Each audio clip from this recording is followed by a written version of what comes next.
واہ واہ. جو لوگ انتظار کر رہے ہیں کہ اب سو جائیں تب سو جائیں، ان کے سامنے ہم عقیدے کی وضاحت کیا کر سکیں گے؟ اور جب ہم عقیدے کو دودھ کا دودھ پانی کی طرح اسے الگ نہیں کریں گے، تو جو لوگ کوئی کتاب نہیں پڑھے ہیں، ان کے سامنے ہماری تقریر اگر آواز میں گرج ہے، آواز میں شعلہ باری ہے، آواز میں ترنم ہے، ہمارے انداز میں باکپن ہے، تو ہو سکتا ہے ہمارے انداز پہ وہ نعرہ لگا دیں مگر دین کی ایک بات تو نہیں سیکھ پاتے ہیں. جی حق ہے، حق ہے. یہی وجہ ہے کہ پڑھے لکھے لوگ نہیں آتے.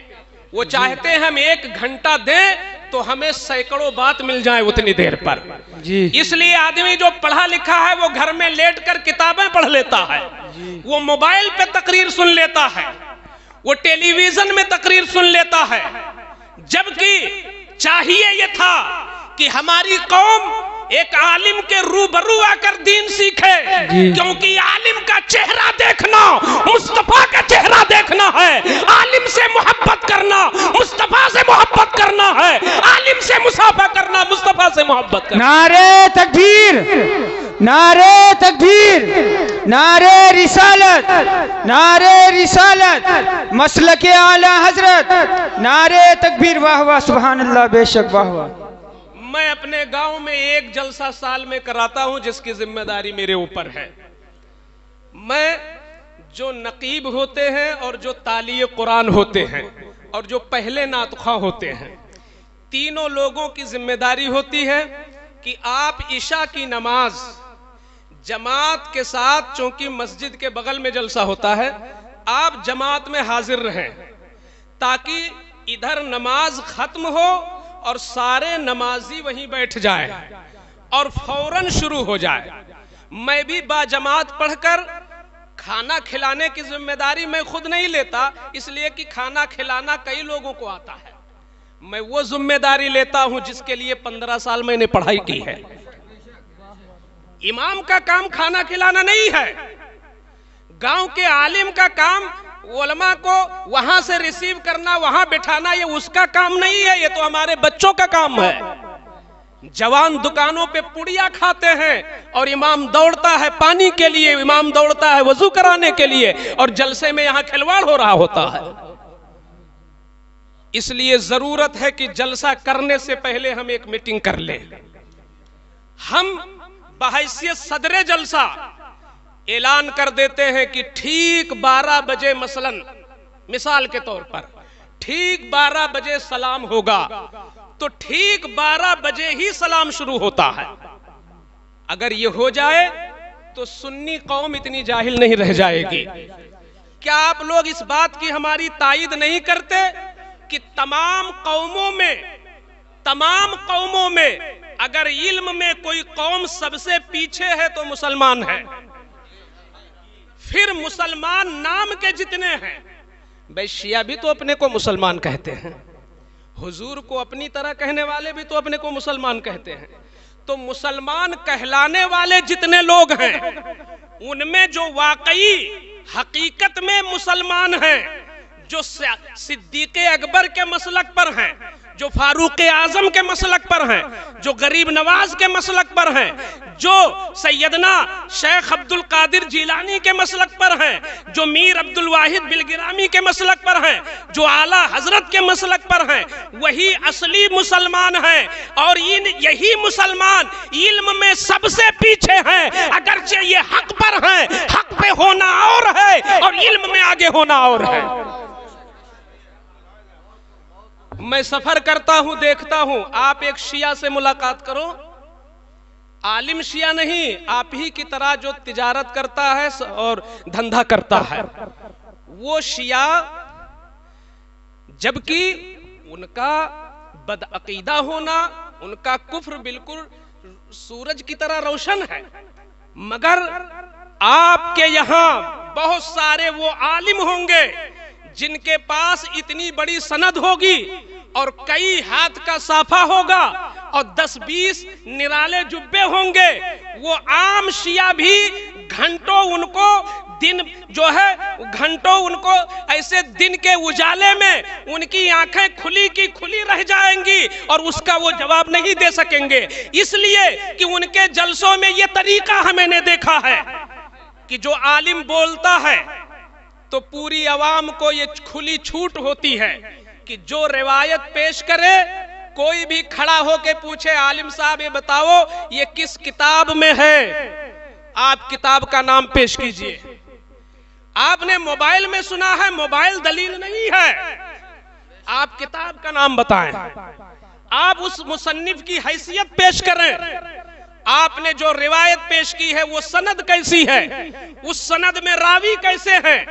جب یہ بات ان کی عوام کرتی ہے تو بھلا ہمارا چھوٹا موٹا عالم جب ان کی عوام کے سامنے نہیں ٹک سکتا تو آپ کا حال کیا ہوگا۔ کاش کہ ہمارے جلسے منظم ہو جائیں۔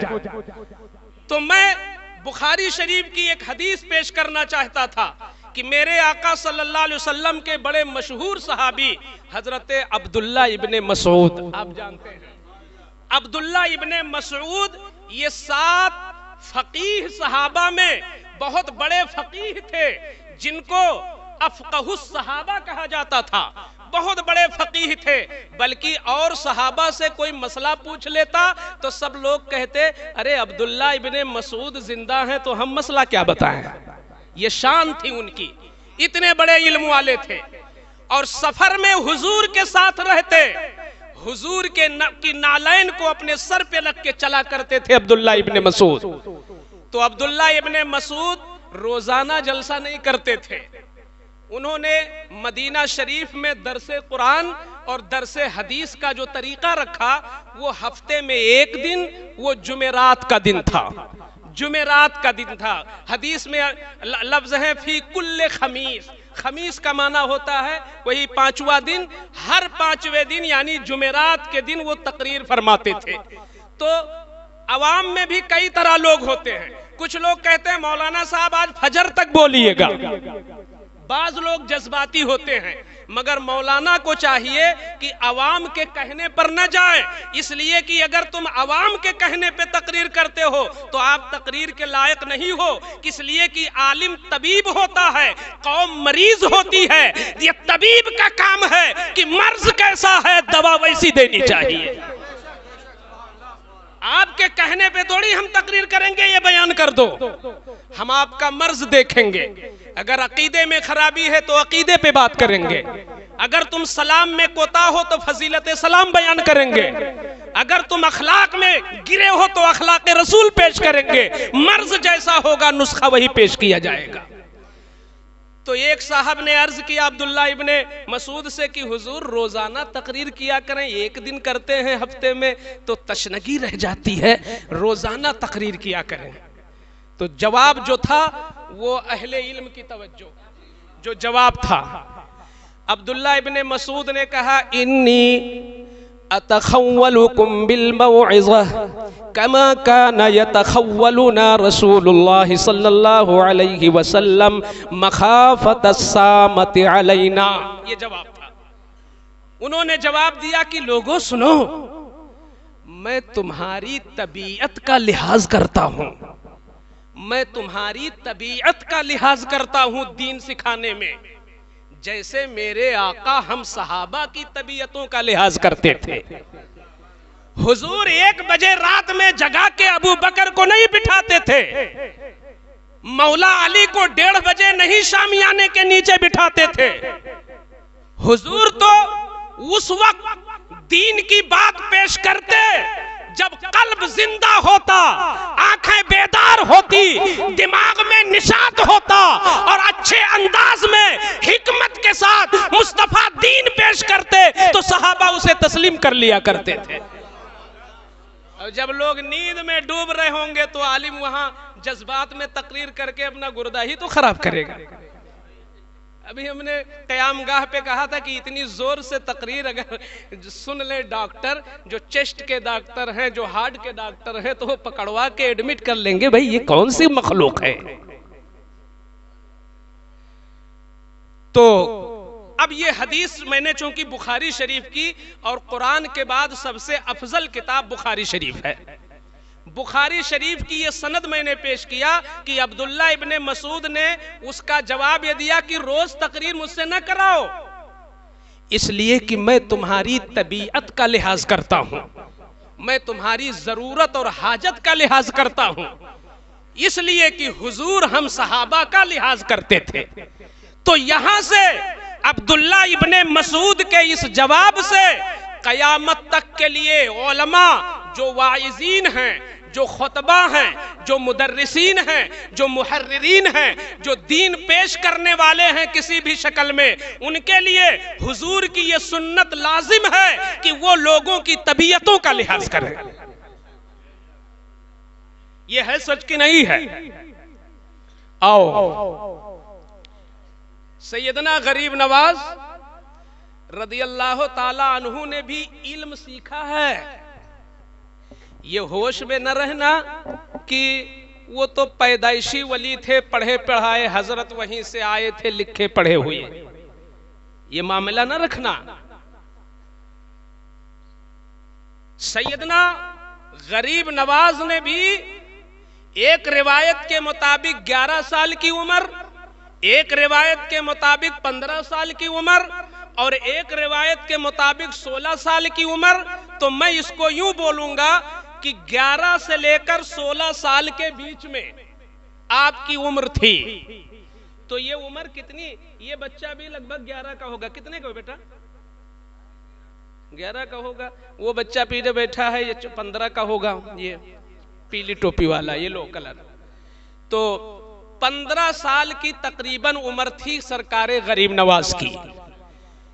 چونکہ آپ کی سیادت کا کیا کہنا، الحمدللہ غلاف کعبہ پکڑ کر کہ جن کے سید ہونے کی قسم کھائی جا سکتی، جو نجیب الطرفین سید تھے، صرف 12 واسطے تھے بیچ میں اور مولا علی سے مل جاتے تھے۔ اللہ اکبر، آپ میں اور مولا علی میں صرف 12 واسطے تھے، اور سرکار غریب نواز کا رشتہ ڈائریکٹ مولا علی سے ملا تھا۔ تو کیا ان کو یہ گمان تھا کہ میں علم کیوں سیکھوں مدرسے میں؟ نہیں تھا۔ اللہ اکبر۔ جبکہ جب 11 سے 15 سال کی عمر تھی، والد صاحب کا سایہ سر سے اٹھ گیا۔ والد بھی اللہ والے تھے، اوریجنل سید تھے۔ جب ان کا وصال ہو گیا تو ان کو، یہ 3 بھائی تھے، ان کو کتنا ملا تھا؟ ایک باغ ملا تھا ترکے میں، باپ کی وراثت میں ایک باغ ملا تھا۔ تو باغ ملا تو اسی میں پانی لگاتے، کھاتے، نگرانی کرتے، خوش رہتے، مست رہتے۔ لیکن اللہ جب کسی کا مقدر بدلنا چاہتا ہے تو راستہ پیدا کر دیتا ہے۔ اللہ جب کسی کا نصیبہ بدلنا چاہتا ہے تو وہ راہ پیدا کر دیتا ہے۔ جب کسی کو ولی بنانا چاہتا ہے تو بسم اللہ کے ٹکڑے سے ملاقات ہو جاتی ہے، اور اللہ جب کسی کی ولایت چھیننا چاہتا ہے تو وہ غوث اعظم سے ٹکر لے لیتا ہے۔ تو اللہ کسی کا نصیبہ بدلنا چاہتا ہے تو راستہ بنا دیتا ہے۔ غریب نواز کا نصیبہ بدلنا تھا تو ان کی بارگاہ میں اور ان کے باغ میں وقت کے ایک بڑے مجذوب عارف باللہ حضرت ابراہیم قندوزی تھیلا لٹکا کر تشریف لے آئے۔ ان کا تشریف لانا کیا تھا، سیدنا غریب نواز کی قسمت چمک گئی۔ تشریف لائے، تھیلے سے نکالا کنجارہ۔ کیا نکالا؟ کنجارہ کیا ہے؟ اس کو لغت میں نے دیکھا تو کنجارہ کا معنی کھلی، جو تیر پراتے ہیں نا تو کھلی نکلتی ہے۔ میرے شیخ نے مجھ سے بتایا کہ کھلی بھی نہ کہو، یہ کہو کہ ایک چیز نکالا، تاکہ کوئی روایت کے خلاف نہ ہو۔ کسی نے کہا کہ روٹی کا ٹکڑا نکالا، کسی نے کہا کھلی نکالا، کسی نے کہا کنجارہ نکالا، سب کو یوں جمع کرو کہ ایک چیز نکالا۔ ایک چیز نکالا، منہ میں، اپنے منہ میں رکھا، چبایا، اور اس کے بعد حضور غریب نواز کے منہ میں رکھا اور لعاب دہن ڈال دیا. یہ لعاب دہن کی برکت دیکھو، اللہ اکبر. لعاب دہن کیا تھا کہ جیسے گاڑی میں تیل نہ ہو تو تیل ڈال دیا جائے تو گاڑی چلنے لگتی ہے. سیدنا غریب نواز کے منہ میں ابراہیم قندوزی نے لعاب ڈالا تو اندر کی دنیا ایسی بدلی کہ وہ باغ کیا دنیا ہی سے نفرت پیدا ہو گئی اور دین سے محبت پیدا ہو گئی. اس کو کہتے ہیں پیر، اس کو کہتے ہیں شیخ، اس کو کہتے ہیں مجذوب، اس کو کہتے ہیں اللہ والا، اس کو کہتے ہیں ولی اللہ. لعاب دہن سے دل کی دنیا بدل گئی اور دل کی دنیا ایسی بدلی کہ وہ تو چلے گئے آگ لگا کے، مگر اس آگ کی لو کتنی بڑھی، پورا باغ بیچ دیا اور بیچنے کے بعد سال بھر تک غریبوں میں بانٹتے رہے. کون مستحق ہے، کون حقدار ہے، کس کی بیٹی شادی کے لائق ہے گھر میں انتظام نہیں ہے، کس کے گھر میں بچے ہیں چولہا نہیں جلتا. غریب نواز ننھی سی عمر میں لوگوں کی حاجتیں پوری کر رہے ہیں. آج ہماری قوم کا حال یہ ہے کہ لڑکے سعودی سے آتے ہیں، لڑکے کما کے بمبئی سے آتے ہیں، لڑکے کما کے دلی سے آتے ہیں، لڑکے کما کے بنگلور اور حیدرآباد سے آتے ہیں. وہ ٹائٹ پینٹ پہن کر کے ہوٹلوں میں جا کر اپنے دوستوں کے ساتھ خوب اڑاتے ہیں، مگر انہیں پتہ نہیں ہوتا کہ انہی کے خاندان میں ایک غریب بچی ہے جو شادی کے لائق تو ہے مگر ماں باپ دہیز کے لائق نہیں، اس لیے ان کی بچی بیٹھی ہے. کہیں ایسا نہ ہو کہ بچی سے گناہ ہو جائے تو خاندان کا مالدار بھی قیامت میں پکڑا جائے گا، گاؤں کا مالدار بھی قیامت میں پکڑا جائے گا. آج اس کا خیال نہیں ہوتا. غریب نواز کا جلسہ سنتے ہو تو غریب نواز کا طریقہ بھی سیکھو. غریب نواز نے یہ سب کیا، اس کے بعد کہاں کے نکلے؟ معتبر تاریخوں میں ہمارے بزرگوں نے جتنی سیرت کی کتاب لکھی ہے غریب نواز پر، سب میں یہ بات ہے کہ اس کے بعد کچھ نہیں کیا، ڈائریکٹ علم سیکھنے کے لیے تشریف لے گئے. توجہ چاہوں گا، بولو سبحان اللہ. آپ کیا صرف فضیلت سننا چاہتے ہو؟ آپ کیا یہ سننا چاہتے ہو کہ صرف ایک بار الحمدللہ کہہ دو تو اللہ تعالیٰ 70,000 فرشتے پیدا کر دے گا اور مرنے کے بعد قیامت تک تمہاری شفاعت کی دعا کریں گے؟ اتنا سنتی ہے تو قوم کہتی ہے سبحان اللہ. ارے فضیلت سنتے سنتے ہو گئے جہالت کے شکار. تمہیں علم کی بات سیکھنا ہے، تمہیں حضور کا علم سیکھنا ہے. قوم کو میرے آقا درہم و دینار دے کے نہیں گئے ہیں.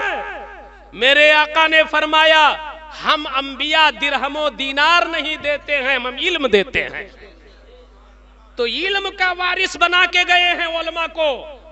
جو لوگ اپنے کو عالم کہلواتے ہیں ان کی ذمہ داری ہے کہ روزانہ چاہے ایک وقت کھانا نہ کھائیں، چاہے ناشتہ چھوٹ جائے، چاہے کاروبار میں ناغہ ہو جائے، مگر علم سے رشتہ جڑا رہے، کیونکہ تم نبی کے وارث ہو اور وارث کی ذمہ داری ہے کہ وراثت کا اہتمام کرے. جو عالم کبھی کتاب اٹھا کے نہ پڑھے، جو عالم مطالعہ نہ کرے تو گویا کہ وہ وراثت میں خیانت کر رہا ہے. یا تو اپنا نام عالموں سے نکلوا دو، یا تو اتنا پڑھو کہ نہ پورے سماج کا تو کم سے کم اپنے گاؤں کی ضرورت پوری کر سکو. تو حضور غریب نواز علم سیکھنے کے لیے نکلے. کہاں گئے؟ بخارا سمرقند جو علم کے مرکز تھے اس زمانے میں. اللہ اکبر. میں ایک بات پیش کرنا چاہوں گا. آج جن کے یہاں اللہ نے نوازا ہے وہ سوچتے ہیں کاروبار جب ہے اتنا بڑا تو کیا ضرورت ہے علم سیکھنے کے لیے؟ جب کاروبار موجود ہے تو علم سیکھنے کے لیے کیا ضرورت ہے؟ علم کے لیے جانے کی کیا ضرورت ہے؟ ارے جن کے منہ میں ابراہیم قندوزی نے لعاب ڈال کر ولایت کا نور بخش دیا تھا، اس غریب نواز نے بھی پہلے علم سیکھا ہے اور دنیا کو بتا دیا ہے کہ غریب نواز کے حقیقت میں تم فیضان کے مستحق اسی وقت ہو سکتے ہو جب تمہارا رشتہ علم سے جڑا رہے گا۔ آج کچھ لوگ